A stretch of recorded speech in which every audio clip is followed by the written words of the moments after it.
धन्यवाद सभापति जी। मैं सबसे पहले दाद देना चाहती हूँ इस बिल के टाइमिंग की कि अभी ईद की रौनक बुझी भी नहीं थी और हमारी जड़ों पर एक नया फरमान लाया गया। पहले उत्तर प्रदेश में मुसलमानों को नमाज पढ़ने पर रोक लगाई और फिर सौगात में ये बिल लाया गया।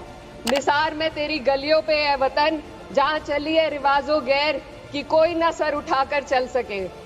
मैं सभापति जी आपको ये बताना चाहती हूँ कि ईद के मौके पर एक विधवा महिला अपनी लड़की के साथ मेरे पास आई और उसने बताया कि वह एक वक्त की प्रॉपर्टी में रहती है, वही उसके सर पर छत का काम भी करती है और उसकी रोजी रोटी भी वहीं से आती है। वो इस बिल को लेकर इतनी फिक्रमंद थी कि कहीं उससे वो उसकी संपत्ति ना छीन ली जाए। वो अकेली एक ऐसी महिला नहीं है, ऐसे लाखों लोग हैं जो वक्त की गरीब महिलाएं जो वक्त की संपत्ति से अपना रोजगार चला रहे हैं। और ये जो वक्फ बाय यूजर क्लॉज के हटाने से लाखों वक्फ की जायदाद अपना स्टेटस खो देंगी और लाखों लोग इसी तरीके के लोग सड़कों पर आ जाएंगे। वक्फ क्या है, वक्फ बाय यूजर क्या है? इसका ये मतलब है कि कोई जायदाद अगर सालों से दीन और भलाई के कामों के लिए इस्तेमाल हो रही हो तो वो खुद ब खुद वक्फ मानी जाएगी। हिंदुस्तान की अदालतों ने भी इस बात को तस्लीम किया है। वक्फ बाय यूजर सिर्फ वक्फ बोर्ड को ही मिली कोई खास सौगात नहीं है, ये बल्कि सभी अन्य धार्मिक ट्रस्टों को परंपरा और यूज के आधार पर बिना किसी डॉक्यूमेंटेशन के धार्मिक चरित्र को डिक्लेयर करने का राइट मिला हुआ है। भारत के संविधान के आर्टिकल 13 क्लॉज 3 में कस्टम और यूसेज को कानूनी वैधानिकता प्रदान करता है। इसी आर्टिकल से वक्फ बाय यूजर भी निकला गया है। इस बिल के कानून बनने पर वक्फ बोर्ड तो इस प्रोविजन से हाथ धो बैठेगा, लेकिन अन्य धार्मिक ट्रस्टों को यह सुविधा जारी रहेगी। इससे भारतीय संविधान के आर्टिकल 14 और 15 का सीधा उल्लंघन है, जो धर्म और जाति के आधार पर भेदभाव और कानून के सामने सभी की बराबरी पर जोर देता है। मैं इसके साथ ये भी कहना चाहती हूँ कि सत्ता के लोग जो एक दूसरे की पीठ थपथपा रहे हैं कि वक्फ बाय यूजर का जो अमेंडमेंट इन्होंने दिया उसको एक्सेप्ट कर लिया गया है, लेकिन इनकी शरारत यह है कि उसके साथ ही एक ऐसा प्रोवाइजो इसमें शामिल किया गया जिसके आधार पर यह कहा गया है कि अगर कोई भी वक्फ की संपत्ति विवादित हो तो वो अपना वक्फ स्टेटस खो देगी।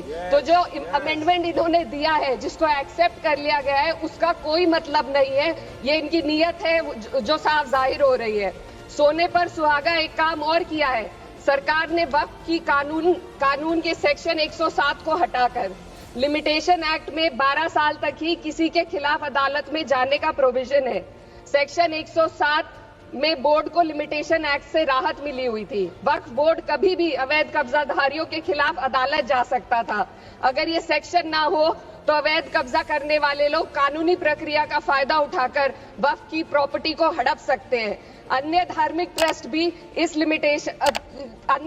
ट्रस्टों पर भी ये लिमिटेशन एक्ट लागू नहीं होती, तो फिर वक्फ बोर्ड के साथ ये सौतेला रवैया क्यों किया जा रहा है? धर्म को देखकर दोहरी नीति क्यों अपनाई जा रही है? सेक्शन 107 और वक्फ बाय यूजर को अगर एक साथ पढ़ा जाए तो इससे लाखों वक्फ की प्रॉपर्टी पर कब्जा किया जाएगा। इसलिए ये बिल मुसलमान की भलाई का नहीं बल्कि उनके वजूद और विरासत को मिटाने का बिल है।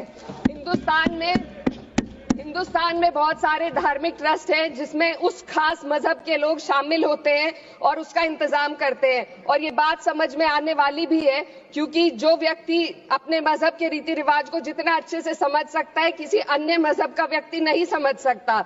आर्टिकल 26 क्लॉज 2 के तहत धार्मिक संप्रदायों को अपने मजहबी इदारों के एडमिनिस्ट्रेशन का हक देता है, लेकिन वक्फ बोर्ड के बारे में इसको उल्टा किया जा। Sir 2 minute sir please 2 minutes. सरकार इसे एक सेक्युलर बॉडी मान रही है और इसमें गैर मुस्लिमों को शामिल करने की बात कह रही है।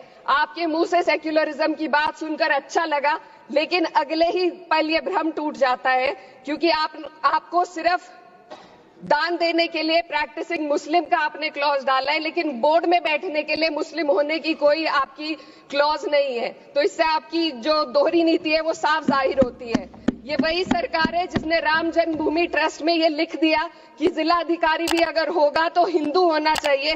कोई मुझे बताए कि वहां पर सेक्युलरिज्म का रस क्यों नहीं घोला गया? सर आखिर में मैं अपनी बात को खत्म करने से पहले महिलाओं का मुद्दा बार बार उठाया जा रहा है। सरकार का कहना है कि बोर्ड में मुस्लिम महिलाओं को रिप्रेजेंटेशन देंगे। इस कानून से पहले भी मुस्लिम महिलाएं बोर्ड में मेंबर रह चुकी हैं और मिनिमम 2 का प्रोविजन था, उससे ज्यादा भी हो सकती थी। सर, मैं ये कहना चाहती हूँ कि सरकार ने महिलाओं के लिए ऐसा कौन सा नया काम किया जिसका ढिंडोरा सरकार का हर सदस्य पीट रहा है।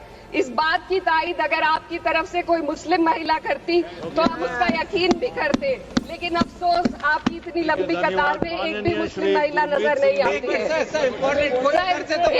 महिला नहीं है, एक महिला। सर, मैं खुद एक मुस्लिम महिला हूँ, मैं सिर्फ सर मैं माइनॉरिटी महिला हूँ। इस सदन में हम सिर्फ 2 महिलाएं हैं और उस नाते से मैं ये बात कहना चाहती हूँ कि इस बिल के माध्यम से मुस्लिम महिलाओं को कुछ नहीं मिल रहा है, ये हमें कुछ नहीं देना चाहते, सिर्फ टोकनिज्म हमारे नाम पर बनाकर एक नैरेटिव मीडिया में चलाना चाहते हैं। तो ये बिल मुसलमान की भलाई का नहीं, उनकी पहचान को मिटाने का है। सर, अंत में मैं बस यही कहना चाहती हूँ कि कागजों की कैद में बस नाम रह जाएंगे, वो जो हमारे थे सिर्फ दावे में रह जाएंगे। इस बिल के द्वारा मीठी ईद के जायके को कड़वा करना, यही असली सौगाते मोदी था। बहुत बहुत